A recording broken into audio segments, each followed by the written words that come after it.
जो सांसद general category से जीता है और अपना मत व्यक्त नहीं कर रहा है, मैं तो कहूंगा मतदाताओं को ध्यान में रखना चाहिए। सल्टा दो उसको अगली बार।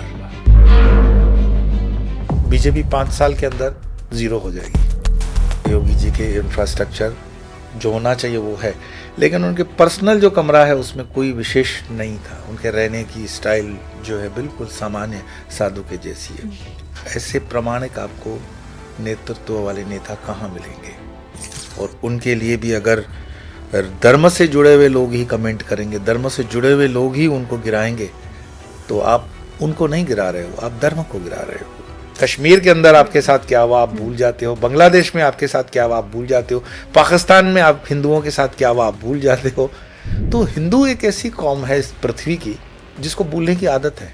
बंगाल सो रहा है, जिसको कहते हैं ना tiger is sleeping. Like tiger is sleeping, tiger is not dead.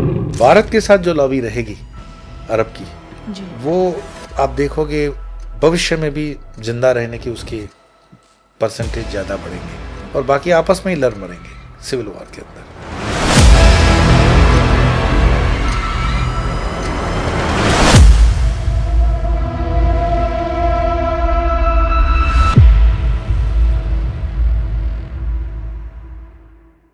नमस्कार। भविष्य के गर्त में क्या छिपा है, ये जानने की जिज्ञासा हमें भविष्यवक्ताओं के पास लेकर जाती है। आज के मेहमान हमारे आधिकारिक तौर पे कोई भविष्यवक्ता तो नहीं है, लेकिन वर्तमान परिस्थितियों को भांपकर भविष्य में होने वाली घटनाओं को बताने में वो माहिर जरूर हैं।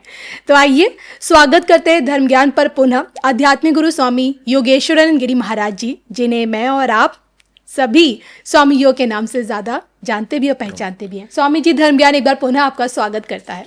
नमस्कार, नमो नारायण, धन्यवाद। बहुत अच्छा लगा आपके समक्ष उपस्थित हूँ स्टूडियो में। हम भी बहुत प्रसन्न है कि एक लंबे समय बाद आप थोड़ा समय हमें दे पाए हैं। सबसे पहले तो धर्म ज्ञान के दर्शक आपसे जानना चाहते हैं कि आप कैसे हैं और सब कैसा चल रहा है। आध्यात्मिक जीवन के अंदर शरीर को जो है वो बहुत बड़ा महत्व नहीं दिया जाता है। तो शरीर माध्यम है और हमारी यात्रा जो है वो आत्मिक है। उसका जो गुरुजन हमें सिखाते हैं उसको कितना जीवन में हम उतार पाते हैं, दैट्स रियली, मतलब जिसको कहते हैं ना, हमारी टेस्ट वही है कि हम कितनी अपने जीवन में वो चीज़ उतार पाते। तो आई एम रियली फैंटास्टिक, बहुत बढ़िया है, सब आनंदमय है। और बाकी तो सब जीवन संघर्षों का ही नाम है, उससे डर करके पीछे नहीं हटना चाहिए। बिल्कुल। तो देखिए, आज के इस पॉडकास्ट को आप शुरू से लेकर अंत तक जरूर देखिएगा, क्योंकि आज के इस पॉडकास्ट में हम ये जानने की कोशिश करेंगे कि ब्रह्मांड में होने वाली फेरबदल में अब की बार राजा और मंत्री कौन है। इस बार यूजीसी को लेकर जो बवाल मचा हुआ है, क्या वो मार्च में जाके थम पाएगा? क्या योगी आदित्यनाथ जी इस बार शंकराचार्य की अग्नि परीक्षा में खरे उतर पाएंगे? बहुत से सवाल हैं, जानेंगे कि आने वाला समय क्या कुछ कहता है। और जैसे कि स्वामी योग जी संकेत दे चुके कि ये कलयुग के आरंभ होने का संकेत है, तो अब की बार क्या कुछ हमें इस साल यानी कि 2026 में देखने को मिलेगा, क्योंकि जनवरी बीत चुकी है, फरवरी की शुरुआत होने जा रही है। आप ही के एक भविष्यवाणी है जो आप ही के चैनल से हर जगह वायरल भी हो रही है कि अभी तो सिर्फ कलयुग आरंभ हुआ है, बहुत वर्षा होने वाली है, गर्मी अब पड़ेगी तो बहुत गर्मी पड़ेगी। अभी हमने देखा है कि किस तरह से प्रचंड ठंड हमें देखने को मिली है इस बार, दिल्ली में, एनसीआर में, यूरोपीय देशों में भी। तो हम क्या समझे, कुछ जो भी चीज़ हो रही अति हो रही है, हर जगह अति शब्द क्यों लगता जा रहा है? एक्चुअली ये जो ट्रांजैक्शन पीरियड हम निकल रहे हैं वर्तमान में, ये परिस्थितियाँ सिर्फ मैं नहीं, जितने भी भविष्य को देखने और समझने की समझ रखते हैं उन सबको दिख रहा है। इसका साइंटिफिक भी रीज़न आपको दिखेगा, ग्लोबल वार्मिंग, उसको आप सब्जेक्ट शब्द दे सकते हो। बट मैं मानता हूँ कि ये जो काल की गणना है, नक्षत्र हैं या दूसरे ग्रह चार्य इत्यादि की जो मूवमेंट्स हैं, वो कोई बहुत एनकरेजिंग नहीं है। हम एक चेंजिंग फेज से निकल रहे हैं, पूरी मानवता, पूरा विश्व, और उसमें काफ़ी कुछ चीज़ें आप देखेंगे, जो ऊपर था वो नीचे आएगा, जो नीचे था वो ऊपर जाएगा। आप देख रहे हो कोई किसी को जबरदस्ती से ऊपर नीचे नहीं कर रहा है। कौन है जो अमेरिका को नीचे कर रहा है ना? कौन है जो भारत को ऊपर लेता जा रहा है? कौन है जो चाइना के अंदर मूवमेंट्स दे रहा है? कौन है जो बांग्लादेश में उथल पुथल कर रहा है? कौन है जो जेनजी आंदोलन हर देश में करवा रहा है? तो ये विधि के विधान को अगर समझने की आपको थोड़ी भी कला हो गुरुजनों की कृपा हो, आध्यात्मिकता, स्पिरिचुअलिटी का थोड़ा भी अगर आपको एहसास है तो आप समझ जाओगे आपके ही आसपास, आपके ही इर्द गिर्द, around you things are happening, और उनके होने का भी आपको थोड़ा सा आभास पहले हो जाएगा कि ये चीज़ हो रही है, हमें क्या करना चाहिए, क्या नहीं करना चाहिए। और मुझे लगता है कि हम जिस एग्ज़ाम में अभी वर्तमान में बैठे हुए हैं, अगर इस एग्ज़ाम को हम अपीयर भी कर लें, कई बार होता है ना, आप एग्ज़ाम अपीयर कर लो, पासिंग मार्क्स तो आ ही जाएंगे, जी। तो भी बहुत ठीक है, लेकिन डर करके पीछे हटना, ये डिप्रेशन में जाना या स्ट्रेस में रहना, ये कोई समाधान नहीं है। सो बेटर वे कि आप अपने कर्म के अनुसार आगे बढ़ें, जो भी आपको दिया गया रोल है इस प्लेनेट पर, उस रोल को जानें, उस रोल की तरफ आगे बढ़ें, और देन लाइफ इज़ ब्यूटीफुल। आज आपसे डिटेल में ये भी जानना है कि यूजीसी को लेकर जो चक्रव्यूह अभी हमें देखने को मिला, जो बवंडर अभी उठने से पहले उससे वो थम गया सुप्रीम कोर्ट की सुप्रीम रोक के चलते, लेकिन क्या मामला यही खत्म हो जाएगा? मार्च में सुनवाई होनी है। नहीं, पहली बात तो मैं बहुत ज्ञानियों को भी सुन रहा था, यूजीसी बिल का जो ड्राफ्ट है वो ऐसे लगता है किसी अधकचरे इंसान ने लिखा है, जबकि आईएएस की जो ट्रेनिंग होती है वो बहुत बढ़िया ट्रेनिंग होती है, लैंग्वेज पे कमांड होता है, और उसमें कोई भूल ना के बराबर होती है। तो जिन चीज़ों को पहले हाफ में नहीं है उसको सेकंड हाफ में मेंशन किया है, जो नहीं होना चाहिए वो भी है। ऐसा लगता है कि जिस भी एक व्यक्ति तो होता ही है, आपको जवाबदारी लेनी पड़ती है कि कोई उसके पीछे जवाबदार है, तो उस जवाबदार व्यक्ति को मुझे लगता है कि सबसे पहले अकाउंटेबिलिटी एंड आंसरेबिलिटी के आधार पर कोर्ट में खड़ा कर देना चाहिए। कोर्ट मतलब पब्लिक के कटहरे में, कि ड्राफ्टिंग पूरी की पूरी बड़ी गरीब मतलब किस्म की लैंग्वेज है। दूसरा, प्रेजुडाइज ऑफ माइंड जिसको हम कहते हैं ना, कि एक रुग्ण मानसिकता का प्रतीक है वो, इसमें राजनीति भी है। अब जब मैंने आपको पिछली बार भी बताया था कि अगर वो गलती मानो कि बीजेपी के खुद गवर्नमेंट ऑफिशियल्स की है या मंत्रियों की है, तो उसे सहज रूप से वो भी स्वीकार कर लेना चाहिए। साथ ही में इस भूल को तुरंत से तुरंत जितनी जल्दी हो वो स्वीकार करके ठीक भी कर दें, क्योंकि ये चीज़ आगे चल करके मोदी सरकार को तकलीफ देगी। और ये वो कांटा है, जैसे कभी कभी हम छोटी सी चीज़ को इग्नोर करते हैं ना, वो चीज़ आपके पैर में घुस गई और उसी से सेप्टिक होगा, स्वेलिंग होगी और पैर कटवाने की नौबत पड़ जाती है। अगर इस चीज़ को टाइमली नहीं ठीक किया गया तो ये चीज़ आगे चल करके इनको बहुत तकलीफ देगी। और न सिर्फ इसका प्रारंभ आप यूपी के चुनावों से देख पाओगे कि यूपी के चुनाव में इसका बहुत बड़ा खेल हो जाएगा। और कभी कभी हो सकता है मैं गलत ही हो जाऊं, पर मुझे लगता है कि ये चीज़ राजनीतिक माइंडसेट से योगी को फंसाने के लिए भी प्लांट की गई है जी।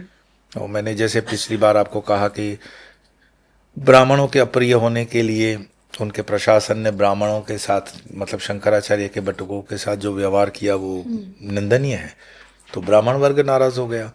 और अब तो जनरल कैटेगरी में जितने सारे आते वो सब नाराज हो गए। तो ये छोटी छोटी चीज़ों पर अगर सरकार ठीक कार्रवाई कर सकती है तो इस चीज़ को अभी तो मार्च तक सुप्रीम कोर्ट ने टाल दिया है, पर एक मिनट के लिए मान लो कि सुप्रीम कोर्ट अगर इसको नहीं टालती तो सरकार का रवैया क्या है? आप अभी भी सरकार के रवैये पर कोई स्टेटमेंट क्लियर कट नहीं सुन पा रहे हो। इसका मतलब कहीं ना कहीं सरकार अपने आप में भी कंफ्यूज है, या तो सरकार में सोचने के दो लोग तरीके हैं, दो मार्ग हैं, एक जो सोचता है कि इसको होना चाहिए और एक जो सोचता है नहीं होना चाहिए, और दोनों का वजन आपस में टकरा भी रहा है। और इसका सारा का सारा वजन उन्होंने सुप्रीम कोर्ट पे दे दिया कि मार्च तक तो बोलना ही नहीं है कि सब जुडिस मैटर है। और ये सबसे अच्छा बचने का तरीका है, आप बोल दो मैटर सब जुडिस है, मुझे कुछ नहीं बोलना। लेकिन जैसे अपना व्यक्तिगत मत भी तो होता ही है ना।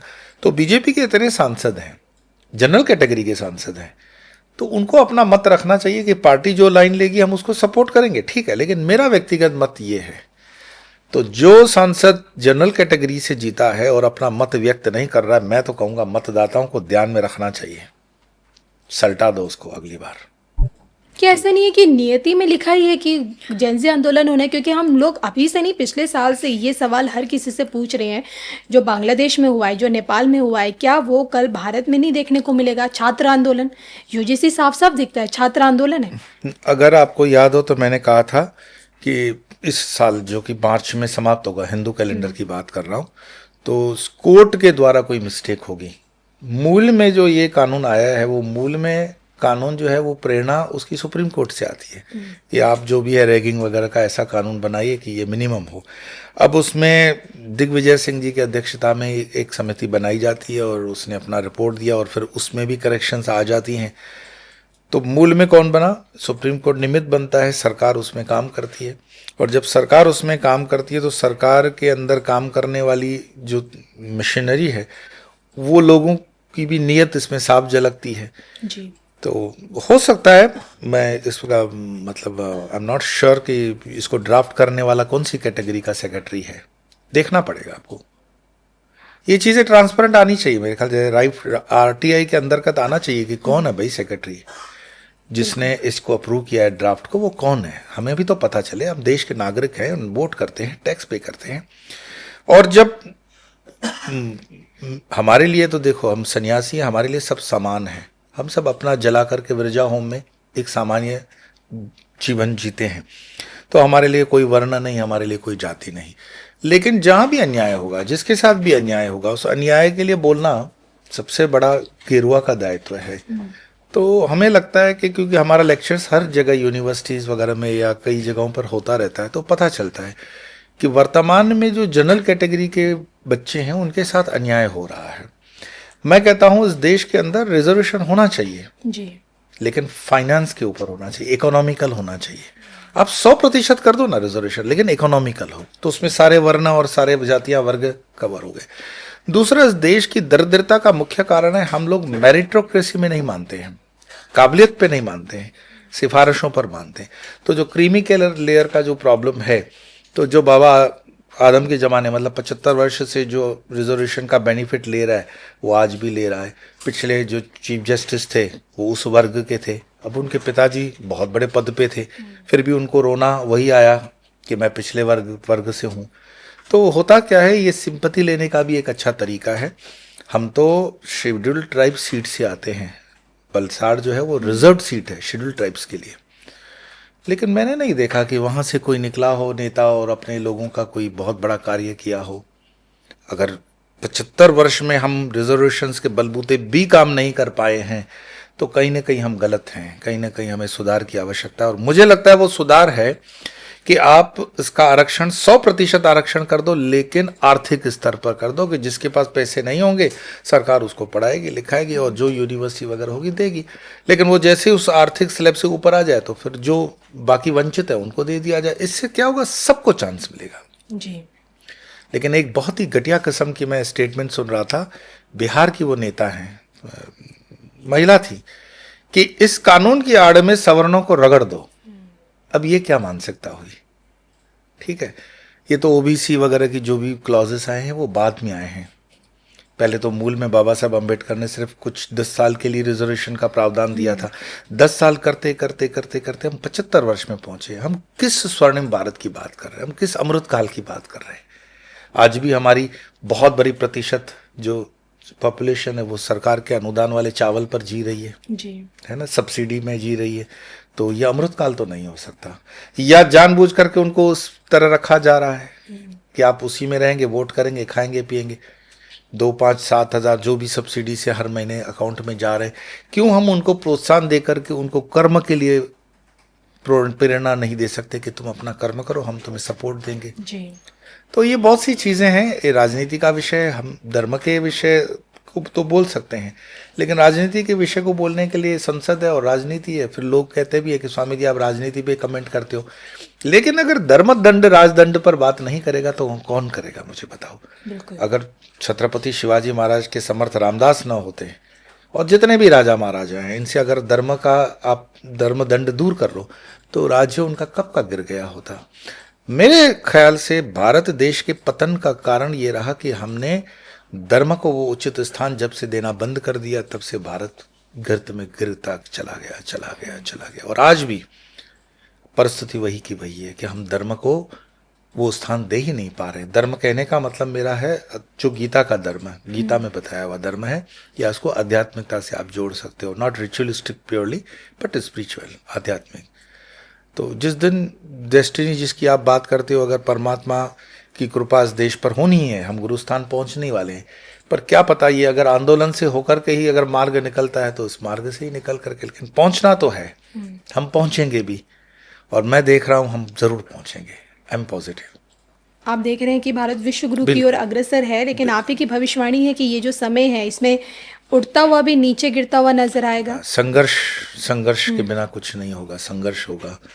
इसमें कई मतलब जिसको कहते हैं ना, जान हानि, माल हानि, आगजनी, जिंदाबाद, मुर्दाबाद, अपने इंफ्रास्ट्रक्चर की चीज़ों को नुकसान पहुंचाना, इसको रोका जा सकता है, कुछ हद तक रोका जा सकता है इसको, बशर्ते कि इसमें जो नेतृत्व हो, नेतृत्व केंद्र का हो चाहे राज्य का, आध्यात्मिक उसको सपोर्ट मिलना बहुत ज़रूरी है।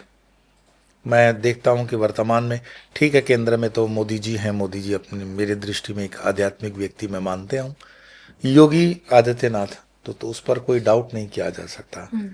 मैं व्यक्तिगत किसी से अभी बात चल रही थी तो उनके ऑफिस वगैरह में बताया योगी जी के इंफ्रास्ट्रक्चर जो होना चाहिए वो है, लेकिन उनके पर्सनल जो कमरा है उसमें कोई विशेष नहीं था, उनके रहने की स्टाइल जो है बिल्कुल सामान्य साधु के जैसी है। ऐसे प्रामाणिक आपको नेतृत्व वाले नेता कहाँ मिलेंगे? और उनके लिए भी अगर धर्म से जुड़े हुए लोग ही कमेंट करेंगे, धर्म से जुड़े हुए लोग ही उनको गिराएंगे, तो आप उनको नहीं गिरा रहे हो, आप धर्म को गिरा रहे हो। प्रमाण मांगा जा रहा है उनके सनातन होने पे, वो भी शंकराचार्य ज्योतिष पीठ के अविमुक्तेश्वर सरस्वती महाराज। 40 दिनों का समय दिया जा चुका है, या तो गौ माता को राज्य माता का दर्जा दीजिए, अन्यथा तो मान लिया जाएगा सिर्फ दिखावे के सन्यासी हैं, दिखावे के सनातनी हैं। मैं योगेश्वर कृष्ण का भक्त हूँ, और योगेश्वर कृष्ण ने हमेशा कहा है तुम कोई भी पक्ष निश्चित कर लो, या इसमें हो या उसमें हो। तो मैंने हमेशा कहा है कि निर्णयात्मक ही बात हो सकती है कभी भी। हमारे लिए शंकराचार्य जो पद है वो बड़ा सम्माननीय है, जैसे प्राइम मिनिस्टर पद जो है वो सम्माननीय है, उस पर व्यक्ति कोई भी बैठ सकता है, उसी तरह शंकराचार्य पद बहुत सम्माननीय है। और हमने अपना सम्मान बारंबार दिखाया है, चाहे वो पूज्य निश्चलानंद सरस्वती जी हों, या सदानंद जी महाराज जी हों, या दक्षिण के भारती जी हों। अविमुक्तेश्वरानंद जी का प्रॉब्लम यह है कि उनको खुद में इनसिक्योरिटी फील हो रही है, वो खुद इंफीरियर कॉम्प्लेक्स में जी रहे हैं, क्योंकि उनको अभी तक क्लीन चिट नहीं मिला है सुप्रीम कोर्ट से कि भाई आप शंकराचार्य हो। तो ये गोल पहले तो योगी जी ने किया कि आप साबित करो कि आप शंकराचार्य हो। और ये आप यहाँ सवाल ये भी तो उठता है ना कि राजनेता कैसे शंकराचार्य के होने ना होने पे सवाल खड़े कर सकते हैं। आप योगी जी को सिर्फ राजनेता नहीं कह सकते हो, योगी जी चुने हुए डेमोक्रेटिक पैटर्न के अंदर मेजॉरिटी लोगों के द्वारा चुने हुए नेता है राजनीति में। और आप परंपरा भी देखो ना, उनके गुरुजन जो थे उनका योगदान है इस देश में। जैसे स्वरूपानंद सरस्वती जी का भी देश की राजनीति में योगदान है, अविमुक्तेश्वरानंद के गुरु, हालांकि वो कांग्रेस पार्टी से जुड़े हुए थे, दैट्स नॉट अ क्वेश्चन, पर वो एक्टिव थे राजनीति में। तो अगर आप एक राजनेता की मतलब इस तरह से आलोचना करते हो क्योंकि वो धार्मिक नेता हैं और राजनीति में है, तो आप अपने गुरु पर भी तो शक कर रहे हो, आपने अपने गुरु पर भी तो कुछ प्रश्न चिन्ह खड़ा कर दिया। तो मुझे लगता है कि एक्चुअली अविमुक्तेश्वरानंद जिस पद पर हैं वो पद तो बड़ा पवित्र है, लेकिन व्यक्तिगत तौर से मैं मानता हूं कि वो व्यक्ति उस पद के लिए कितने सूटेबल है, मैं तो खुल करके हमेशा बोलता हूं कि आपको क्वालिफाई करना पड़ेगा। आप बहुत अच्छे इंसान हो सकते हो, पर उस पद के लायक आपकी भाषा नहीं है, उस पद के लायक आपकी गरिमा नहीं है, और उस पद के लायक आपकी जो बोलते हैं ना लैंग्वेज को यूज करना वो भी ठीक नहीं है। आप तुरंत क्रोध में आ जाते हो, कुछ भी अंट शंट बोल देते हो, है ना। आप अभी पक्ष में बैठते हो, कभी विपक्ष में बैठ जाते हो, धनाढ़यों के आप मेलों में देखे जाते हो। मतलब एक स्टंटबाजी मुझे बहुत ज्यादा लगती है। उन्हीं के गुरु भाई हैं सदानंद महाराज जी, बहुत पूज्य वंदनीय, बहुत ज्ञान के भंडार हैं, उनके चरणों पर हम बैठते हैं, मतलब उनके चरणों में सर नवाते हैं। मुझे वापी में जब मिले थे गुजरात में तो बहुत बहुत अच्छी मुलाकात हमारी रही, और सम्मानीय शंकराचार्य हैं, पर उनकी मजबूरी ये है कि एक गुरुभाई को प्रोटेक्ट करने के लिए सदानंद जी को भी आना पड़ रहा है ना। पर मुझे लगता है ये भाई भतीजावाद धर्म में नहीं होना चाहिए। हम धर्म के लोगों को कम से कम अभय होकर, निर्भय होकर, सत्य के प्रति निष्ठावान होकर के कार्य करना चाहिए। अगर इन वस्त्रों में भी आप सत्य न बोल पाओ, निर्भय न बन पाओ, अभय न बन पाओ, तो फिर ये वस्त्र लेने की आवश्यकता भी क्या है। जी। और अब ये अपने अपने विवेक से सब सोचें। चलो, आपको क्या लगता है 40 दिन की अग्नि परीक्षा से गुजर रहे हैं अभी, योगी जी उत्तीर्ण हो पाएंगे? क्या, योगी जी की कोई अग्नि परीक्षा नहीं है। अभय मुक्तेश्वरानंद इस देश की कोई अंतिम सत्ता थोड़ी है, वो बोलेंगे तो हो जाएगा। राज्य माता का अगर दर्जा दे देते तो उसमें बुराई क्या है? मैं आपसे एक बहुत विनम्रता पूर्वक निवेदन करूं, और अगर ये मेरी आवाज उन तक भी पहुंच रही है तो मैं सभी उन संतों को निवेदन करूंगा। मैंने एक बहुत बड़े नाम नहीं लूंगा क्योंकि फिर नाराजगी भी होती है।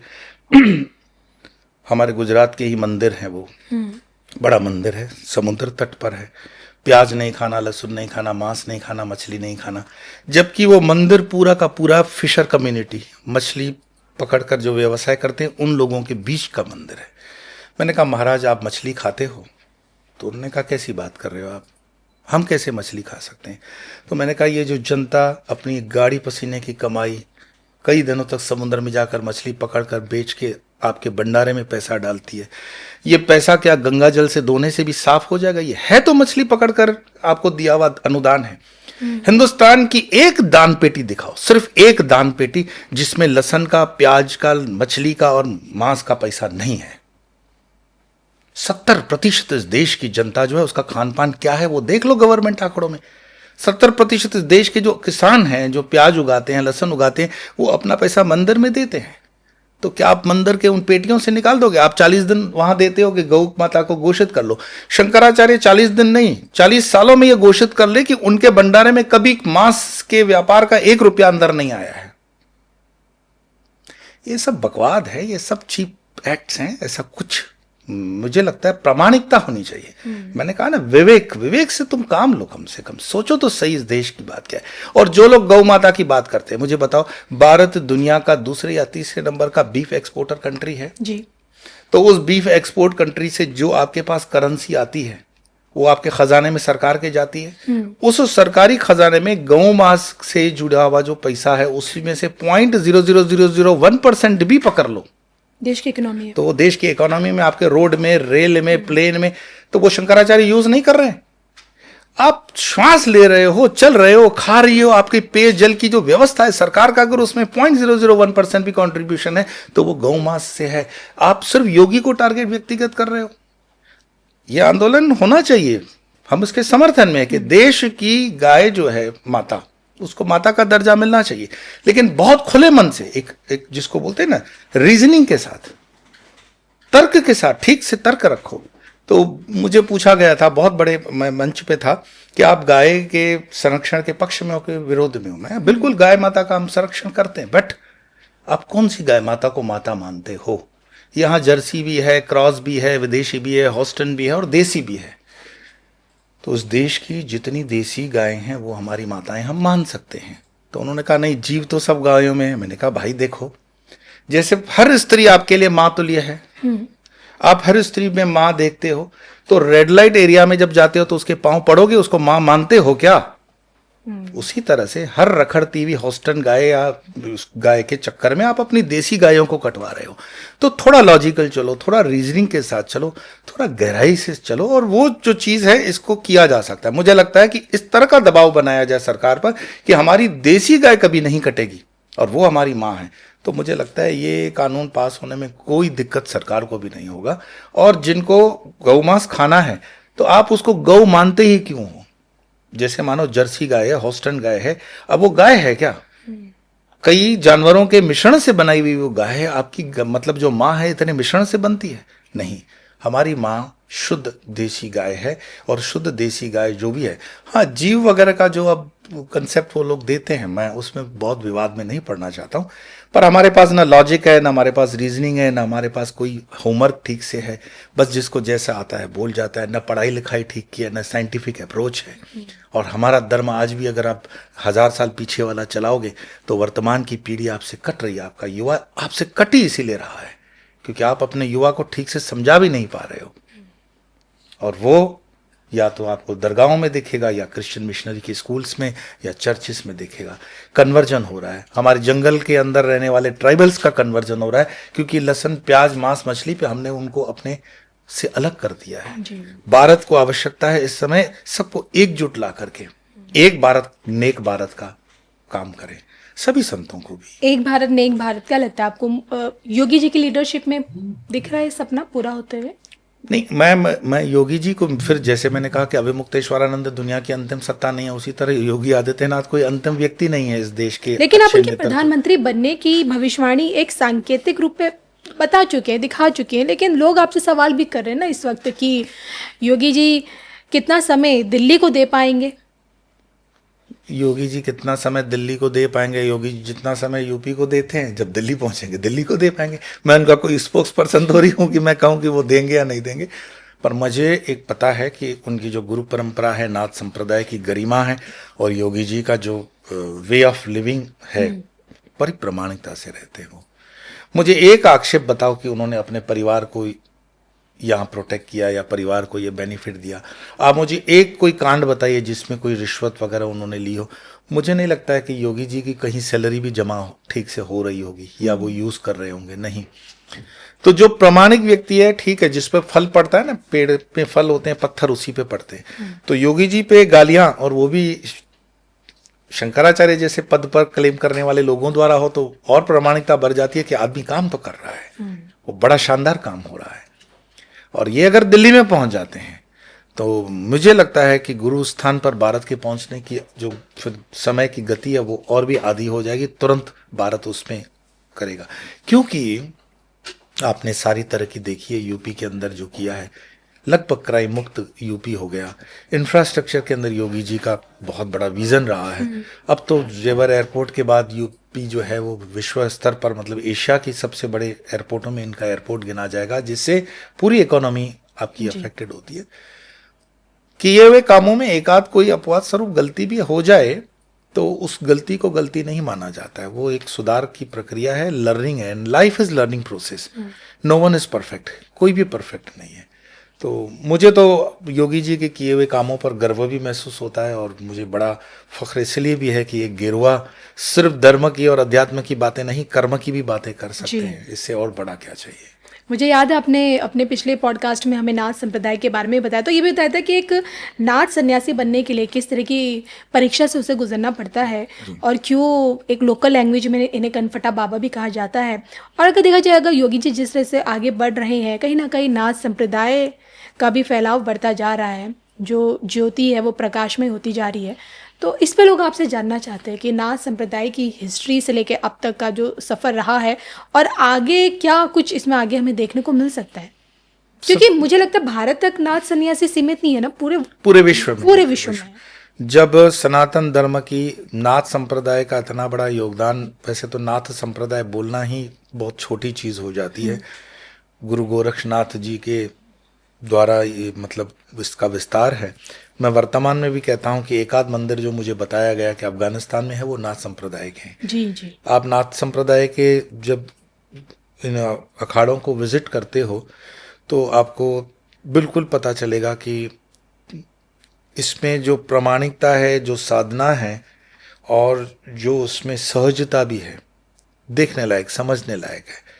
मैं यहाँ जितना कहूँ उतना कम नाथ संप्रदाय के लिए। नाथ संप्रदाय को आप स्वयं से पढ़े ना, गोरक्षनाथ पढ़े, मच्छिंद्र नाथ पढ़े, और जो भी नवनाथ हैं उनके विषय में पढ़े, गुरु दत्तात्रेय का नाथ संप्रदाय के लिए जो कनेक्टिविटी है वो पढ़े।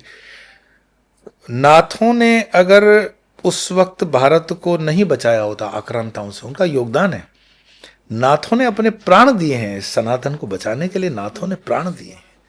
तो आप जब भी देखते हो तो अमरनाथ हम बोलते हैं जी, तो ये शिवजी द्वारा स्थापित है।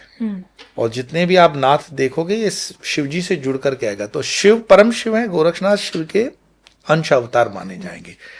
तो जो शिव द्वारा, शिव के लिए, शिव से ही है, तो वो कैसे गलत हो सकता है, कैसे अहित कर सकता है किसी का। और मुझे लगता है कि वर्तमान में भी ये समय नाथों को और विस्तार से अपना विश्व में सनातन को फैलाना है, बहुत बड़ा दायित्व है उन पर। और योगी आदित्यनाथ एक मुख्यमंत्री तो ठीक है राजनीतिक हिसाब से भी, पर एक गादीपति भी हैं वो, गोरखपुर जी। तो गोरक्षनाथ की गोरखपुर जहाँ पे आता है, उसी गोरक्षनाथ के नाम पर गोरखा है, नेपाल के वो राजगुरु हैं। जी।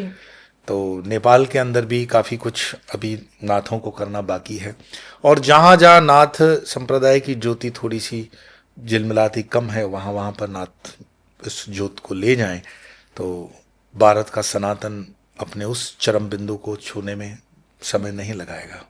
और कहीं कुछ अगर दिख रहा है फिलहाल किसी सन्यासी या किसी गेरुआ से, तो आदि योगी आदित्यनाथ जी हैं।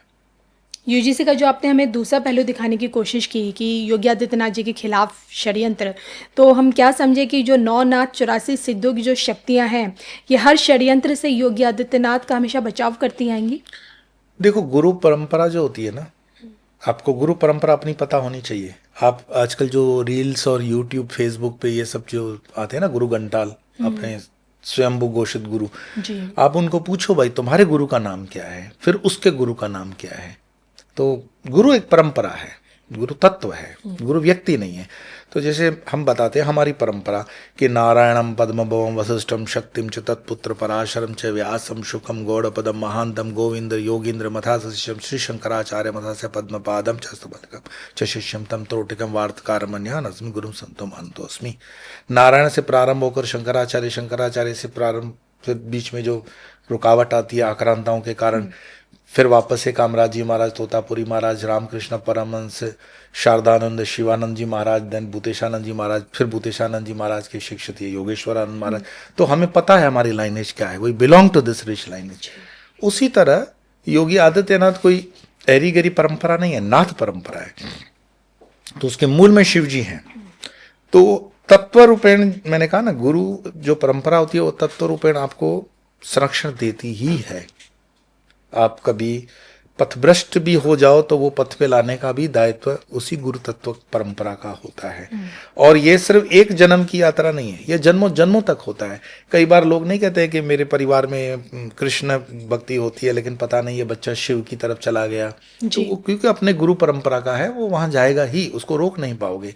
मीराबाई के विषय में भी ऐसा ही है कि वो एक परिवार जो है उनका इष्ट शिव है और वो आती कृष्ण विष्णु में है। ऐसे रामकृष्ण परमहंस जी के विषय में भी ऐसा ही है कि वैष्णव में होकर के वो काली में आते हैं। तो ये गुरु परंपरा अपना शिष्यों को भी ढूंढ लेती है मतलब वो बीज तो उसमें होता ही है। तो योगी आदित्यनाथ जिस परंपरा में हैं, वो परंपरा उनको कभी असुरक्षित होने ही नहीं देगी। और मैं एक थोड़ी अतिशयोक्ति आपको लगेगी कि ऐसी परंपरा के सन्यासी से कभी भी बकवाद करोगे या अपने व्यक्तिगत एजेंडा को लेकर के विरोध करोगे तो आपका लाभ नहीं नुकसान ही होगा, क्योंकि उसके साथ गुरु तत्व जुड़ा हुआ है। ठीक है। देखो सर, आज आपसे एक कंप्लीट पिक्चर, एक खूबसूरत तस्वीर जानने की कोशिश की कि आखिरकार नाथ परंपरा क्या होती है। अब चलिए बात करते हैं कि किस तरह से 19 मार्च में ब्रह्मांड की सत्ता में सबसे बड़ा फेरबदल होने जा रहा है। तो इस फेरबदल में, जैसे कि दर्शक भी जानते हैं कि इस बार राजा हमारे देवगुरु बृहस्पति हैं और मंत्री का कार्यभार मंगल देवता संभालेंगे। इसी फेरबदल के आसपास ही पश्चिम बंगाल का सबसे बड़ा चुनाव है, असम का चुनाव है, फिर कुछ उसके बाद तमिलनाडु भी है, पुडुचेरी भी है, केरल भी है। लेकिन सबसे पहले मैं आपसे जानना चाहूँगी असम को लेकर, इसलिए क्योंकि हिमंता बिस्वा के लिए दूसरी बार मुख्यमंत्री बनना खुद को साबित करने का सबसे बड़ा मौका। चैलेंजेस तो लाइफ में हमेशा होते ही हैं, संघर्ष जीवन का नियम है। तो और ये कोई राजनीति केक वॉक नहीं होती है कि आप आराम से उसको वॉक करके निकल जाओगे। असम का डेमोग्राफिक जो पिक्चर है वो भी कोई बहुत प्रिय नहीं है, क्योंकि एक अच्छा खासा मुस्लिम वोट है जी। और ऐसा माना जाता है कि उसमें माइग्रेटिंग जो बांग्लादेशी वोट काम कर रहा था वो भी है। और हेमंता जी का काम करने का जो पद्धति है वो ट्रांसपेरेंट है, डंके की चोट पे काम करते हैं। लेकिन उनके स्टेटमेंट्स कुछ ना कुछ बवाल जरूर मचाते हैं। हाल ही में स्टेटमेंट दिया है, जब तक मैं सीएम रहूंगा मियाँ लोगों को परेशानी होगी। हाँ, तो ये तो हम जानते हैं। आप सोचो, जिन लोगों ने कॉम्प्रोमाइज कर लिया तो उनको लगता है कि वो मुस्लिम वोट जीत करके प्रिय होंगे। पर हेमंता बिस्वा जी को समझ में आ गया कि आप कितने भी अच्छे काम कर लो, आपको मुस्लिम वोट बहुत ना के बराबर ही मिलेगा। हाँ, अपवाद स्वरूप 2-5% मिल जाए तो मिल जाए, पर कभी भी, मैं इसका उदाहरण भी दे देता हूँ। अभी मैं एक एनालिसिस पढ़ रहा था बॉम्बे म्यूनिसिपल कॉरपोरेशन का, बृहन मुंबई म्यूनिसिपल कॉरपोरेशन का। उसमें मुंब्रा एक सीट है, उसमें आज तक एनसीपी पार्टी शरद पवार की जो थी उसमें हिंदू कैंडिडेट जीत रहा था। इस बार एआईएमएम की वो मुस्लिम कैंडिडेट जी जीत गई। जैसे ही वो जीती, उनकी बयानबाजी आप देखोगे तो जहरीली मानसिकता वाली है। तो इनका एक लॉजिक होता है, मुझे कहने में कोई अतिशयोक्ति नहीं, मैंने मिडिल ईस्ट में 8 साल काटे हैं और भारत देश के अंदर इस्लाम की बहुत स्टडी है मेरी। जहां आपका 8% के आसपास का मुस्लिम वोट होता है, वहां का मुस्लिम वोट आपके लिए हानिकारक कम बनता है, वो मतलब हिंदू की तरफ झुकेगा। जहां 8% से बढ़कर के जिस दिन भी वो 14% की तरफ बढ़ेगा, आप लिख कर रख दो, वो सीट हिंदू से बहुत जल्दी छीनी जाती है। ये पॉपुलेशन जिस शहर का भी बढ़ेगा और इधर उधर होगा, डेमोग्राफिक चेंज होगा, वहां पर आपको दंगे फसाद की न्यूज मिलेगी। 8% पे आपका एक लेवल न्यूज का अलग होता है, 14 पे अलग हो जाता है, और जहां पे 25 के ऊपर निकल गया, वहां पर हिंदू अपने त्योहार नहीं मना पाता है। 25% सिर्फ मुस्लिम आबादी में, मेजॉरिटी हिंदू अपने त्योहार नहीं मना पाता है। तो जो हेमंता बिश्वास कह रहे हैं, ठीक ही कह रहे हैं कि उनसे मियाँ कभी खुश नहीं हो सकते, होने भी नहीं चाहिए, क्योंकि उनके मजहब में ये सिखाया जाता है कि उनको अपने मजहब का ही व्यक्ति खड़ा करना होता है। और ये मानसिकता हिंदू संत आज तक हिंदुओं में जगह नहीं पाए हैं। यहाँ सनातन की भूल है जी।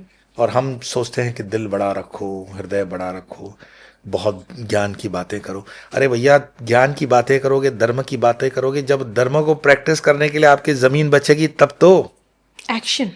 कश्मीर के अंदर आपके साथ क्या हुआ आप भूल जाते हो, बांग्लादेश में आपके साथ क्या हुआ आप भूल जाते हो, पाकिस्तान में आप हिंदुओं के साथ क्या हुआ आप भूल जाते हो। तो हिंदू एक ऐसी कौम है इस पृथ्वी की जिसको भूलने की आदत है, और पिछले 1000-1500 साल से वो भूले ही जा रहे हैं। अभी भी वर्तमान में, मैंने बताया ये मुमरा का मैंने इंसिडेंट तो अभी पिछले महीने का ही तो बता रहा हूं। ये वोटिंग के अंदर जहां जहां 1% का आप डेमोग्राफिक चेंज देखोगे, वहां वहां हिंदू मार खाएगा ही खाएगा पॉलिटिकली। तो हेमंत बिस्वा जैसा चीफ मिनिस्टर मिलना आसाम को, एक मुझे लगता है कि हिंदुओं को तो एटलीस्ट खुश होना चाहिए कि ऐसा मुख्यमंत्री उनको मिल रहा है। तो बिना जात पात के देखे हुए एक मुष्ट होकर के निष्ठापूर्वक वोट करना चाहिए। अगर ऐसा मुख्यमंत्री, पहले तो वो कांग्रेस में थे, तो आदमी तो अच्छे कांग्रेस के में नहीं है व्यक्ति, ऐसी बात नहीं है उसमें। तो अगर आपको लगता है कि ऐसा व्यक्ति कांग्रेस में भी है तो उसको वोट करना चाहिए, बशर्ते कि वो हिंदुत्व के लिए काम कर रहा हो। चुनौती बनकर खुद राहुल गांधी खड़े हैं असम में। राहुल गांधी का तो मैं बहुत कम स्टेटमेंट करता हूँ। राहुल गांधी मतलब एक अच्छे इंसान है, अच्छे राजनेता नहीं है, वो अच्छे इंसान है। जो भी लोग व्यक्तिगत उनसे मिलते हैं वो बताते हैं कि राहुल गांधी अच्छे व्यक्ति है। अगर आपको याद हो तो हेमंत बिस्वा उनके साथ बात करने गए थे जब वो कांग्रेस में थे तब। जी। और वो जब बात करने गए, उनकी मैं इंटरव्यू पढ़ रहा था कि वो अपने छोटे कुत्ते के उस पप्पी को सहला रहे थे राहुल गांधी। कोई व्यक्ति, कोई नेता आपसे राष्ट्रीय समस्या के ऊपर बात कर रहा है और आप अपने कुत्ते को सहला रहे हो, तो आपकी मैच्योरिटी लेवल पता पड़ गई कि आप कौन हो। मैं आपके सामने पॉडकास्ट देने आऊं और अपने साथ कोई कुत्ता बिल्ली लगा करके आपके प्रश्न का उत्तर इस तरह से दूंगा, आप भी हैरान हो जाओगे कि आप तो बात करने समय दिया है आपने जी। तो राहुल गांधी के अंदर गंभीरता मुझे लगता है नहीं है, एक परिपक्वता होनी चाहिए। समय से हम सीखते हैं, वैसी नहीं है। अब उसका दोष भी नहीं है, क्योंकि इस देश की संस्कृति का न उसकी माँ रही न उसके पिता रहे। तो उसमें मैं राहुल गांधी के विषय में मतलब मुझे दया आती है कि ये व्यक्ति को राजयोग होने के बावजूद भी देखो राजगद्दी पे नहीं पहुंच पा रहा है। वरना पार्टी का कैडर बहुत अच्छा है, आज भी कांग्रेस पार्टी का कैडर पूरे देश में जिंदा है। अगर इसको नेतृत्व ठीक से मिले तो कांग्रेस पार्टी पुनः खड़ी हो सकती है। और अच्छे अच्छे लोग कांग्रेस पार्टी से अलग ही इसलिए हो रहे हैं क्योंकि उन्होंने एक स्टैंडर्ड मतलब फॉर्मूला ले रखा है, एंटी हिंदू। जो भी बकवाद करना है हिंदुत्व के खिलाफ बोलो, राम मंदिर नहीं जाएंगे, दूसरी जगहों पर जाएंगे, लेकिन गंगा जी के विषय में कोई उनका वो मंतव्य नहीं होता। और अगर होता भी है तो बड़ा विवाद खड़ा करेंगे, जनेऊ शर्ट के ऊपर आ जाएगा, कभी गोत्र बता देंगे। इससे क्या हो गया, उनकी हिंदुओं के बीच में प्रामाणिकता जो थी वो प्रश्न चिन्ह पे लग गई। बिल्कुल। और अब तो मतलब मुझे लगता है डूबता सूर्य है। 50 के अभी वो बाबा तो नहीं रहे, बच्चे तो नहीं रहे, now is quite grown up. तो क्या यही डूबता सूरज हमें इस बार के 5 चुनावों में उगता हुआ नहीं दिखेगा कहीं भी, किसी भी राज्य में? कांग्रेस के लिए नहीं तो अभी वर्तमान में कांग्रेस का कोई एक राज्य बताओ 5 में से। तमिलनाडु में स्टालिन के साथ है उनका गठबंधन। नहीं, साथ में होना एक होता है पुरुष मर्द होकर के उसको लीड करना, और एक होता है कि मर्द के पीछे बैठना। कांग्रेस मर्द बन के कौन से स्टेट में बैठी है? इन आगे पांचों में बैठ से पाएगी किसी मर्द बन के? नहीं। कांग्रेस के लिए ऐसा ना तो नेतृत्व है, ना ऐसा योग है, ना उसके कर्म है, ना उसकी नीति है, और ना उसका ऐसा कोई विजन है। हाँ ठीक है, डेंट मारना दो चार, क्योंकि एंटी इनकम्बेंसी तो बीजेपी के खिलाफ भी होती है, हर पार्टी के खिलाफ होती है। Anti incumbency is a natural process. उसमें अगर 2 4 5 सीटें उनको लाभ मिल जाता है तो वो कोई बहुत बड़ी अचीवमेंट नहीं है। ठीक है, मुझे नहीं लगता अपने बलबूते किसी भी राज्य में कांग्रेस बना पा रही है। पुडुचेरी छोटा सा विस्तार है, अगर एक्सपेरिमेंट वहां करना चाहे तो वो एक्सपेरिमेंट वहां कर सकती है, बट वहां पर भी उनका नेतृत्व अगर बड़ा मुश्किल है, क्योंकि यहाँ पर चापलूसी बहुत चलती है कांग्रेस में, और वो हाईकमान ही तय करता है कि कौन बनेगा जी। है ना। जैसे आप तो देखते हो कर्नाटक में जो मैटर चल रहा है उसमें हाईकमान ने, और हाईकमान का निर्णय कोई पार्टी को फायदा भी नहीं देता है। तो एक कैडर बेस्ड पार्टी में जब एक व्यक्तिनिष्ठ पार्टी ऊपर हो जाती है तो उसी तरह उसका पतन हो जाता है। तमिलनाडु में दिखता है आपको इस बार परिवर्तन? क्योंकि वहीं स्टालिन है जिनके बेटे उदयनिधि स्टालिन का वो वक्तव्य आज भी लोगों को याद होगा, जिसमें उन्होंने सनातन को डेंगू मलेरिया इससे तुलना की थी। अगर वहां का जनमानस जो सनातनी है उसने ये तय कर रखा है कि उसको पनिश करना है तो ये डेंट लगेगा। मैं तो कहता हूं कि दक्षिण में भारतीय जनता पार्टी का अकाउंट अच्छा खुलने वाला है। दक्षिण में दिख रहा है आपको कमल खिलता हुआ? हाँ, कमल मतलब खूब सरकार की नहीं भी मोदी बनाए, जी। सरकार नहीं भी बनाए, लेकिन अच्छी खासी वोट परसेंटेज ले लेगी बीजेपी। क्योंकि अभी दक्षिण में भी लोगों को ये पता पड़ गया कि हम अपने अपने पॉकेट्स में जब अलग अलग रहते हैं तो हमें एक नेतृत्व की आवश्यकता है, और वर्तमान में ऐसा नेतृत्व जो लग रहा है हिंदुओं को वो बीजेपी में दिख रहा है। बाकी तो कोई पार्टी है नहीं। आप मुझे दूसरी कोई भी पार्टी बताओ जो हिंदू वाली मानसिकता की हो, कोई भी तो नहीं है। एक बीजेपी को छोड़कर हिंदुओं के पास ऑप्शन भी तो नहीं है। तो बीजेपी को छोड़कर दूसरी कोई पार्टी हिंदुत्व के पक्ष में नहीं है। और मुझे बड़ा आश्चर्य होता है कि ये जो पार्टियां सो कॉल्ड हिंदुत्व से ही प्रारंभ हुई, सपोज करो मैं एग्जाम्पल लूं, उद्धव ठाकरे वाली सेना, ये हिंदुत्व की पार्टी थी, बाला साहेब ठाकरे। लेकिन जितना हिंदुत्व मुझे AIMM में भी दिखता है ना, उतना हिंदुत्व इनमें नहीं दिखता। तो विनाशकाले बुद्धि विपरीत, आपको जड़ से उठाते बड़ा करते हिंदू हैं, हिंदुओं के वोट पे आप आते हो, हिंदुओं के टैक्स पे आप चलते हो, हिंदुओं के हर एक चीज पर आप मजे लेते हो, और हिंदुओं को दबाने और कुचलने का पूरा षड्यंत्र करते हो। तो हिंदू देर से ही सही, लेकिन फिर मटिया मेट करने के लिए भी हिंदू ही होता है। तो नियम है ये। चलिए बात करते हैं पश्चिम बंगाल को लेकर। अब देखिए ना, पश्चिम बंगाल को लेकर धर्म ज्ञान पे ज़्यादातर एस्ट्रोलॉजर्स ने, जो आध्यात्मिक गुरु हैं, वो भी इस बात की भविष्यवाणी किए हुए हैं कि अब की बार बंगाल में दीदी साफ नज़र नहीं आने वाली, कमल खिलता हुआ हमें दिखेगा। लेकिन सवाल उठता है कि अगर इस बार भी ममता दीदी फिर से चौथी बार आखिर मुख्यमंत्री बनने में जैसे तैसे अगर कामयाब हो भी जाती हैं, तो देश का संत समाज पश्चिम बंगाल का भविष्य किस ओर जाते हुए देखेगा? देश का संत समाज पश्चिम बंगाल में कितना एक्टिव है, पहले तो ये बताओ। पश्चिम बंगाल में कोई संत समाज मुझे नहीं लगता विशेष एक्टिव है। वहां के लोगों को ही स्वयं से जगना होगा। पश्चिम बंगाल वो भूमि है, बंगाल की वो भूमि है, जिसको बंगाल टाइगर बोलते हैं ना, कि भारत की उन्नति में, भारत की राजनीति में, भारत की आध्यात्मिकता में बंगाल का शुरू से बहुत बड़ा योगदान रहा है। और बंगाल ने ऐसे ऐसे सपूत दिए हैं, चाहे विवेकानंद हो, क्षुदीराम बोस हो, बीजेपी के संस्थापक मुखर्जी हों, ये रविन्द्रनाथ टैगोर हों, ये सब बंगाल की हैं।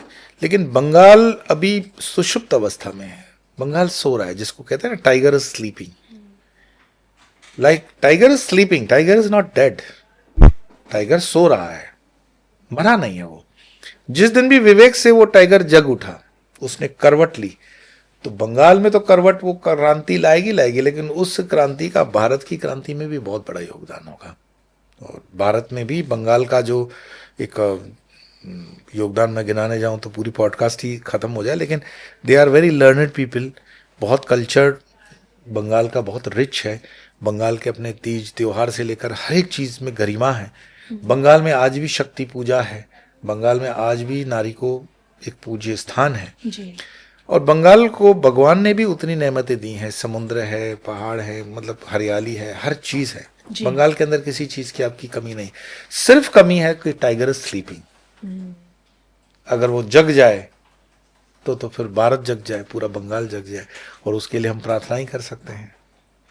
तो बंगाल से उठने वाली क्रांति पूरे देश में देखने को मिल सकती है। बिल्कुल, बिल्कुल दिख सकती है।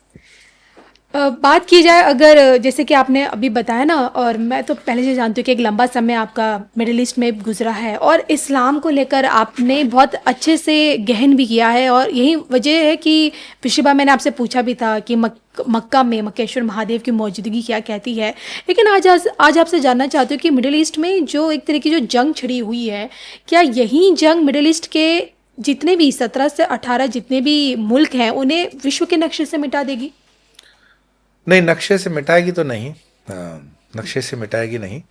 मैं एक बहुत अच्छे शेख की स्टेटमेंट पढ़ रहा था, जहाँ तक मुझे याद आ रहा है वो यूएई के ही प्रेसिडेंट वगैरह की स्टेटमेंट थी कि हमारे दादे परदादे जो थे, मतलब उनके, वो खच्चर, ऊंट और गधों पे पानी लाते थे और सवारी करते थे। उनके बाद की जो जनरेशन आई वो मर्सिडीज में बैठी, उनके बाद वाली जनरेशन जो आई वो जेट पे बैठी, लेकिन इसके बाद वाली जनरेशन वापस खच्चरों पे आ जाएगी। ये उसकी गहराई का एक सूत्र समझो कि यानी वो जिस दिशा में बढ़ रहे हैं वहां विनाश है। आपने जीरो से स्टार्ट किया, पीक पर गए और पीक से वापस जीरो पर आ रहे हो। रीजन क्या?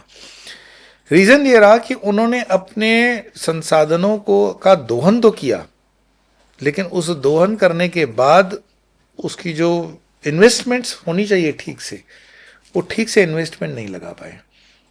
मैं मानता हूं कि जो कट्टरवादिता होती है इस्लाम की, जैसे इस वहाबीइज्म सऊदी अरेबिया का, तो हम उसको पेट्रोल डॉलर्स कहते हैं।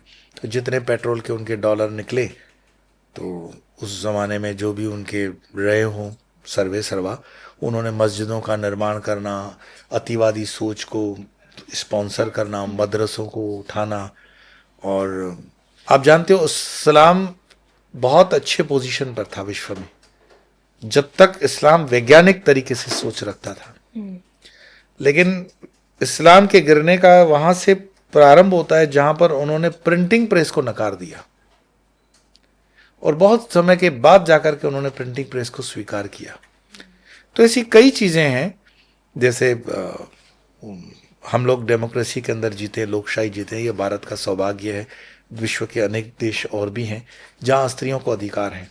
सऊदीया में तो अभी एमबीएस के आने के बाद अभी अभी जाकर के स्त्रियों को ड्राइविंग लाइसेंस मिलना शुरू हुआ, अभी अभी क्राउन प्रिंस के बाद। तो आप सोचते हैं वो कितने बैकवर्ड सोच के लोग चल रहे हैं।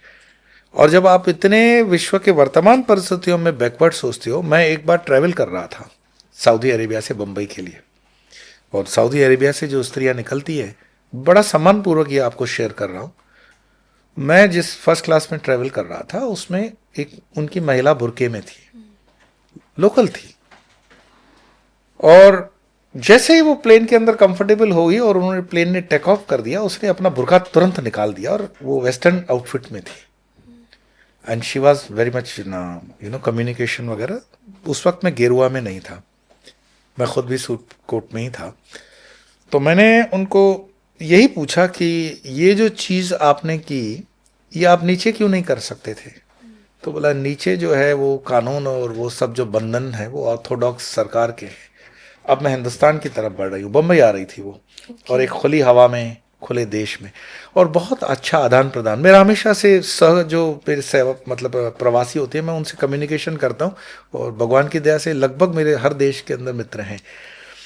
तो मैंने उनसे पूछा हाउ यू फाइंड इंडिया, तो उन्होंने कहा कि जो इस्लाम भारत देश के अंदर उसकी दृष्टि है, और जिस इस्लाम को भारत मानता है, जो रिचनेस है, जो कल्चर है, वो श्रेष्ठतम है। मैं चाहूंगी अगर भगवान कोई जन्म है, हालांकि इस्लाम में मानता नहीं है जन्म में, पुनर्जन्म में, पर उन्होंने कहा अगर मेरा कोई पुनर्जन्म ऐसा होता है तो मैं चाहूंगी मुझे हिंदुस्तान में जन्म मिले, ताकि मैं खुली इस आबो हवा में श्वास ले सकूं, जितना आप लोगों को अधिकार है, आप जीवन जीते हो, हम नहीं जी पाते।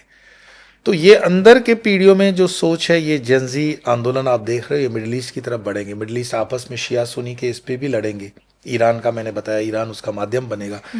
ईरान कई सुन्नी राष्ट्रों पर हमला बोल सकता है और कई सुन्नी राष्ट्र शियाओं पर बोल सकते हैं। पेट्रोल के संसाधनों पर अमेरिका की नज़र है। दूसरे रेयर मिनरल्स भी कई देशों में हैं मिडिल ईस्ट में, ऐसी बात नहीं है। ओमान के अंदर तो बताया जाता है कि कभी समुद्र का वहाँ पर पानी हुआ करता था, बहुत ग्रीन, परिवर्तन जीवन का नियम है।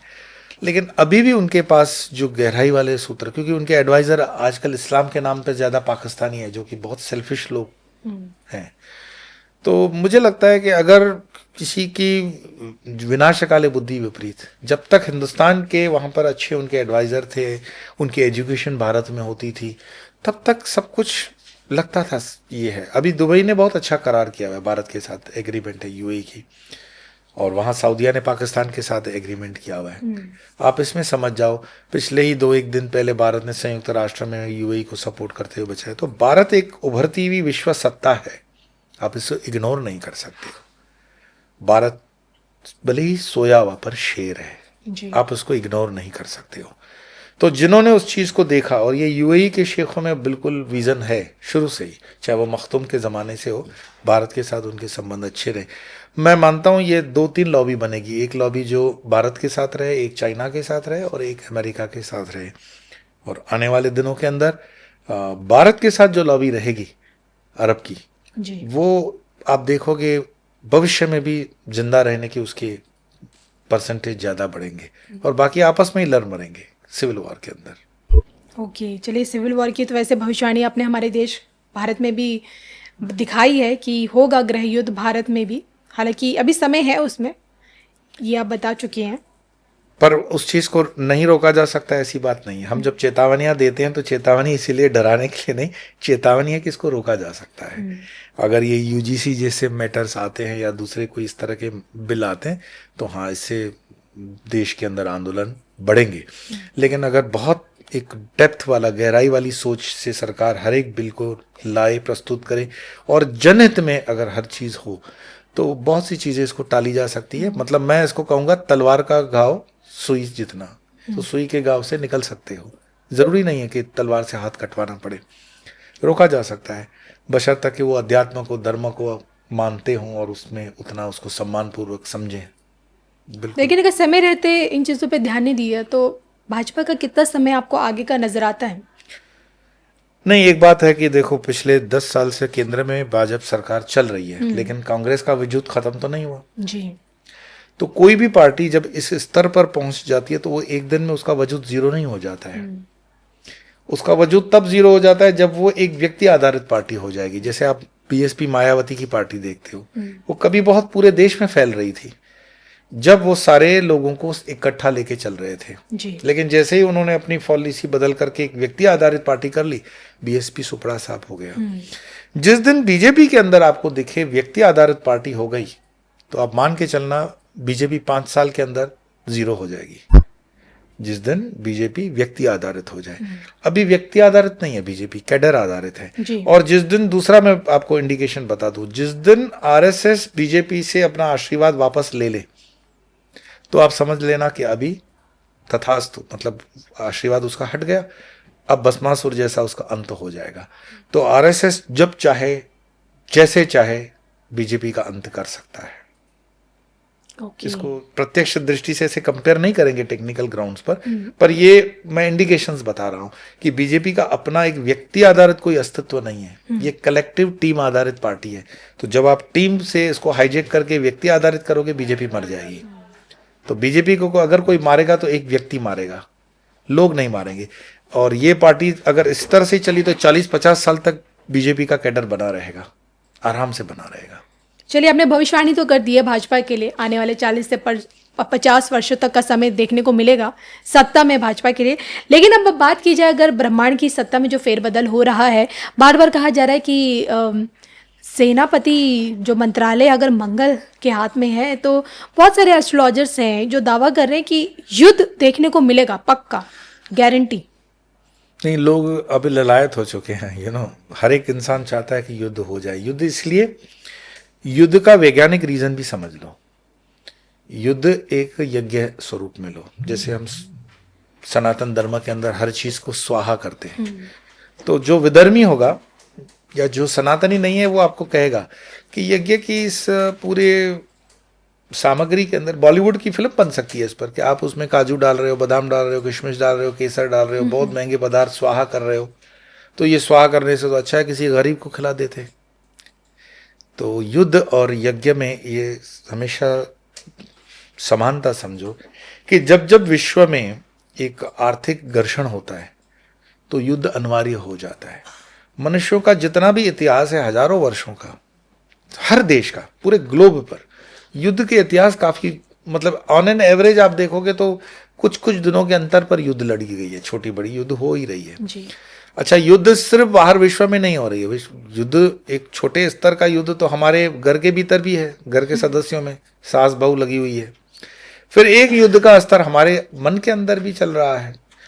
तो युद्ध कभी समाप्त होने वाली वस्तु नहीं है, युद्ध हमेशा रहेगा, परंतु वो युद्ध कल्याणकारी होगा या विनाशकारी। जैसे महाभारत का युद्ध जो है, आप जिसको वर्ल्ड वार 1 वर्ल्ड वार 2 देखते हो, महाभारत का युद्ध उससे कई गुना ज्यादा था जी। आप जब महाभारत का अध्ययन करते हो, सनातनियों का दुर्भाग्य कि अपने घरों के अंदर वो ग्रंथ नहीं पढ़ते हैं, वो विधर्मियों ने उनके दिमाग में पढ़ दिया, क्योंकि अगर सनातनी महाभारत पढ़ ले तो उसको बहुत कुछ ज्ञान आ जाएगा। आपको किसी को पूछ लो कि गीता कहाँ लिखी हुई है, तो गीता अमृत निकलता ही महाभारत के ग्रंथों से है। अगर महाभारत युद्ध न होता तो गीता नहीं आती। बिल्कुल। तो हर युद्ध से एक अमृत भी बाहर आता है, और उस युद्ध से हमें सीख ये मिलती है कि जब जब आप पदार्थ के पीछे जाते हो, मटेरियलिस्टिक ग्रोथ, बुद्ध के जमाने में भी, बुद्ध जो है उस समय सनातन का जो स्वरूप है वो मटेरियलिस्टिक पर पीक है।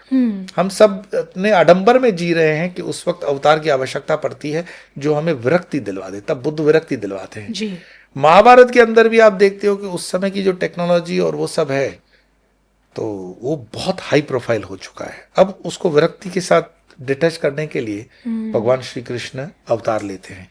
भगवान श्री राम के अंदर भी अवतार में, अगर उसमें साइंटिफिकली देखोगे कि अवतार भारत के अंदर क्यों होते हैं, ये भी प्रश्न आते हैं, मैंने कई बार इसके उत्तर भी दिए हैं। परंतु वर्तमान का युद्ध सिर्फ हम विनाश की तरफ क्यों सोचते हैं, सृजन के लिए भी है। क्योंकि आप देख रहे हो आजकल, मैं तो देखता हूं भाई, मुझे दिखाई देता है, आप किसी अस्पताल में जाओ, बिना कारण के वो टेस्ट लिख रहा है, आपके पास पैसे हैं ना है किसी को कोई चिंता नहीं। हम तो उस जगह पे आते हैं जहां ना हमको रिजर्वेशन का बेनिफिट है, ना हमारा माँ कार्ड है, ना हमारा कोई दूसरा कार्ड है, ना हमको चावल मिलते हैं। तो हमें पता है कि हमें हर एक चीज के लिए कितना जिद्दोजहद करना पड़ रहा है रोजमर्रा के जीवन में। और ये सिर्फ मैं कहानी नहीं बता रहा हूँ, ये एवरेज मिडिल क्लास भारतीय की मैं कहानी बता रहा हूँ। प्रताड़ित है वो। ठीक है, आप बजट वगैरह में घोषणाएं कर लो, उसको थोड़ा सा खुश कर लो, लेकिन सुबह बेचारा बंबई की अगर लोकल ट्रेनों में उठोगे, 7 बजे से प्रारंभ करता है और शाम के 8-9 बजे तक, जब तक वो घर पहुंचता है, क्या पता वो पहुंचे भी कि ना पहुंचे। रोज उठता है, मरने के लिए जाता है और फिर लौटता है, वो सिर्फ सोने के लिए घर पर आ रहा है। अब ये जीवन नहीं, ये मनुष्य जीवन नहीं हो सकता। हमारा विवेक मर चुका है कि हम हाथियों के लिए, जानवरों के लिए विशेष ट्रेनों में सुविधाएं देते हैं, लेकिन मनुष्य लटक लटक के जा रहा है। आप देखो, जब इंटरव्यू देने हमारे बच्चे जाते हैं तो बसेस के ऊपर, ट्रेन के ऊपर क्या परिस्थितियां। तो ये क्यों हो गया है कि मनुष्यों की संख्या बढ़ती जा रही है। अब इसको कंट्रोल, उसके नियम है, मनुष्य अगर कंट्रोल कर लेता है तो ठीक है, नहीं तो विधाता अपने हाथ में ले लेगा। और फिर कोरोना जैसी बीमारी है या दूसरी बीमारियों के माध्यम से नहीं भी, तो कम से कम मानसिकता ऐसी आ जाएगी कि आप संघर्ष में उतरोगे, युद्ध करोगे। और युद्ध, उसका कल्याणकारी जो पक्ष है वो यही है कि उसमें जो कर्म से अधिकार रखते हैं वो रह जाएंगे और जिनको निकलना है वो निकल जाएंगे। ये प्रिय तो नहीं है, परंतु ये परम सत्य है। और इसको वो हम शत्रुमुर्ग की तरह लगा दे ना, सर छिपा दे रेत में और कहें कि शत्रु नहीं है, तो अलग बात है। मैं इस मानसिकता का व्यक्ति नहीं हूं। मैं जो सीधा है, सपाट है, सत्य है, उसको वैसे का वैसा बोल देता हूं। लोग नाराज भी होते हैं, परंतु आप सत्य से बचकर के कितने दिन चलोगे। और आपके बचने के लिए हो सकता है आपको रास्ता हो। मैंने जो वस्त्र धारण किया है वहां सत्य के अलावा दूसरा रास्ता नहीं हो सकता जी। तो युद्ध अनिवार्य है, होगा। और युद्ध अनिवार्य इसलिए है क्योंकि पूरे विश्व में घर्षण, उस टेम्परेचर, मतलब जिसको 100 फ़ारेनहाइट पे पानी पहुंचता है तो बॉइलिंग सिचुएशन है, हम उस सिचुएशन पे बैठे हुए हैं। अब इसको कोई ऐसा विचार नहीं है जो युद्ध को शांत कर सके। और मुझे लगता है कि जब वो शरीर में भी फुंसी होती है एक फोड़ा होता है, तो जब तक वो मवाद बाहर नहीं निकलेगी आपको चैन नहीं आएगा, आपको दर्द देता रहेगा। हम उस बिंदु पर पहुंच गए हैं जहां पर वो दर्द को महसूस कर रहे हैं। तो let it be clean once and for all. ये युद्ध होकर के रहेंगे और हम उस काल में प्रवेश कर रहे हैं। हाँ, एक बात है, आप अपने आप को सुरक्षित करना चाहते हो तो आध्यात्मिकता, स्पिरिचुअलिटी के अंदर आ जाओ जी। तो गीता सबसे बड़ा ग्रंथ है, उसकी शरण में जाओ, समझो, तो काफी चीजें क्लियर हो जाएगी। बिल्कुल, आपने की भक्ति की बात की, शक्ति की बात की, और अब देखिए चैत्र नवरात्रि की भी शुरुआत हो जाएगी। इसलिए चैत्र नवरात्रों में ग्रहचार कुछ अजीब सी है। इस बार शुक्र को जोड़ा जाता है चैत्र नवरात्रि से। शक्ति का महापर्व है और शुक्र के नक्षत्र में ही केतु की मौजूदगी। तो कैसा रहेगा इस बार का चैत्र नवरात्रि देश के लिए, भारतीयों के लिए? नवरात्रि वैसे शक्ति साधना है। 2 नवरात्रि तो आप सब जानते हैं, शरत वाला और चैत्र वाला, और 2 गुप्त नवरात्रि होते हैं। अभी माँ की गुप्त नवरात्रि की साधना से मैं बाहर आया हूँ। भारत में शक्ति साधना के जितनी गहराई के सूत्र हैं वो और जगहों पर कम है, या है भी तो उसको स्पष्टता नहीं है। कभी आपने सोचा है कि हजारों वर्षों के विधर्मियों के आक्रमण के बाद भी भारत देश में सनातन क्यों बचा हुआ है? तो वो मात्र बचा हुआ है क्योंकि यहाँ शक्ति की साधना है, शक्ति की उपासना है। हमने शक्ति को धारण किया हुआ है। जिस दिन इस राष्ट्र से शक्ति चली जाएगी तो ये राष्ट्र भी चला जाएगा। और जिन जिन राष्ट्रों के भीतर से शक्ति चली गई वो राष्ट्र निर्माल्य हो गए। जी। मैं सांस्कृतिक रूप से भी शक्ति का बात बता रहा हूँ। तो वो जो एक शेर है ना कि मिस्र थे या ग्रीस थे, मतलब इजिप्ट, ग्रीक, बेबीलोन, मेसोपोटामिया, ये जितने भी राष्ट्र हैं, इंक्लूडिंग मक्का की आप बात कर रहे हो, वहाँ भी शक्ति उपासना होती थी। ऊजा और मन्नत वगैरह 3 देवियाँ, जिसको हम माँ लक्ष्मी, माँ सरस्वती, माँ काली कहते हैं, वो 3 वहाँ भी थी। जिस दिन वहाँ से भी शक्ति अलविदा हो गई वो राष्ट्र समझो कि रेगिस्तान हो गए। जी। तो नवरात्रि सबसे बड़ा शक्ति का एक उपासना के लिए, जिसको कहेंगे ना प्लैनेटरी सिस्टम से भी बहुत सही टाइम है। नूतन वर्ष का आरंभ, हिंदू नव वर्ष का, संवत का वहीं से होता है, और परिवर्तन होता है सीजन के वगैरह के हिसाब से, तो ठीक है, लेकिन वही परिवर्तन हमारे शरीर के भीतर भी होता है। और अगर आपने एक, मतलब जिसको मैं कहूँगा एक नवरात्रि का अनुभव ले लो, नवरात्रि मतलब नवरात्रियाँ, शरीर में नवरात्रि क्यों? 10 रात्रि हो, 8 रात्रि हो, 7 रात्रि हो, तो नवरात्रि 9 द्वारों के ऊपर है हमारे। शरीर के 9 द्वार हैं, 2 कान, 2 आंख, 4, 2 नाक के छिद्र, 6 मुख, 7 गुदा, 8 और सहस्त्रार 9वां द्वार। ये 9 द्वारों की शुद्धि का उत्सव है। ये एक बार में नहीं होगा कि आपने एक नवरात्रि कर ली तो होगा, ऐसा उस भूल भुलैया में रहना भी नहीं। और कोई एक नवरात्रि ठीक करने से आपकी कुंडलिनी जागृत होगी नहीं, लोगों को हेल्यूसिनेशन होता है, ऐसा भी नहीं होगा। ये ऐसा है जैसे आप अपनी कार को सर्विसिंग के लिए भेजते हो हर 6 महीने में, 3 महीने में, जितना माइलेज आप यूज करो। तो मुझे व्यक्तिगत प्रतीत होता है कि आप अपने प्रोफेशनल लाइफ में बहुत व्यस्त हो जाओ, हर 3 महीने में नवरात्रि आती है, 2 गुप्त और 2 बड़ी। अगर आप 4 नहीं कर सकते हो कोई बात नहीं, वर्ष के 2 नवरात्रि कर लो। और 2 नवरात्रि हर 6 महीने में आपकी मतलब बॉडी जो है वो सर्विसिंग में चली गई, उपवास करोगे, ठीक से डाइट करोगे उसको। अगर वो भी नहीं कर सकती हो तो कम से कम चैत्र नवरात्रि का महात्म्य अपना है, तो उसको कर लो। और उसको अब अलग अलग तरीकों से होता है, हनुमान चालीसा से करे, दुर्गा सप्तशती से करे। हाँ, बाकी इसमें प्लानिटरी सिस्टम जो आपने पूछा कि भारत के लिए अच्छा खराब, ये परिवर्तनशील है। इसको कभी हम फिक्स नहीं मान सकते कि मंगल यहाँ होगा तो सदा शुभ है, या ये 5 कैटेगरीज होती है: महादशा, अंतरदशा, प्रत्युंतरदशा, सूक्ष्म दशा, प्राण दशा, ये सब अलग अलग विंडोज हैं।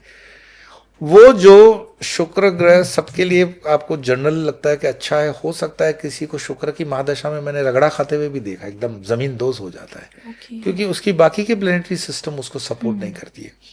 तो depends from individual to individual, इसमें जनरलाइज नहीं कर सकते कि ये ग्रह बहुत अच्छा है। हाँ, कुछ ग्रह जनरली क्रूड होते हैं, लेकिन मैं सौभाग्य से ऐसे व्यक्तियों से मिला हूं जो राहु की महादशा में बहुत तरक्की कर जाते हैं। और राहु बिल्कुल आपको फेम नेम देता है, फिल्म इंडस्ट्री वगैरह में जो होता है वो राहु की महादशा में ऊपर टॉप पे चला जाता है। जी। और शुक्र की महादशा में उसको नीच भंग भी देखते हैं वगैरह, बहुत पैरामीटर्स होते हैं इसके, तो उसको जनरलाइज नहीं कर सकते। ये जो पूरा का पूरा हमारा ज्योतिष शास्त्र है, ये एक व्यक्ति का कॉपीराइट नहीं है। एक व्यक्ति बोले मैं इस शास्त्र का निचोड़ आपको दे दूंगा, नहीं, इसका काउंटर दूसरा आपको दे देगा। डिपेंड करता है आपकी साधना कितनी है, गुरुजनों की कृपा कितनी, आप कितने गहरे से उस सूत्र को समझते हो। और भविष्य को देखना, बोलना और बताना महत्वपूर्ण नहीं है, उसमें से बाहर निकालना वो ज्यादा वो ज्यादा महत्वपूर्ण है। जी। तो ये आपको संकेत मिलते रहते हैं, वार्निंग्स मिलती रहती हैं, पर उसमें से आप उन संकेतों को कैसे कन्वर्ट कर करके अपने आप को बचा लेते हो, दैट्स टेक्निक। जी। तो आध्यात्मिकता वो टेक्निक बहुत बढ़िया देती है, संरक्षण देती है। तो मुझे लगता है कि आपके भी चैनल पर जितने हैं उनको डरना नहीं है, किसी भी चीज़ से डरना नहीं है, समझ करके उसमें से बाहर निकलना है। बिल्कुल, क्योंकि हमारा काम डराना नहीं है बल्कि आने वाले समय को लेकर आपको आगाह करना है। बिल्कुल। और इसी के साथ मुझे और स्वामी यो जी को दोनों को ही अनुमति दीजिए। पुनः मिलेंगे, तब तक के लिए नमस्कार। नमो नारायण।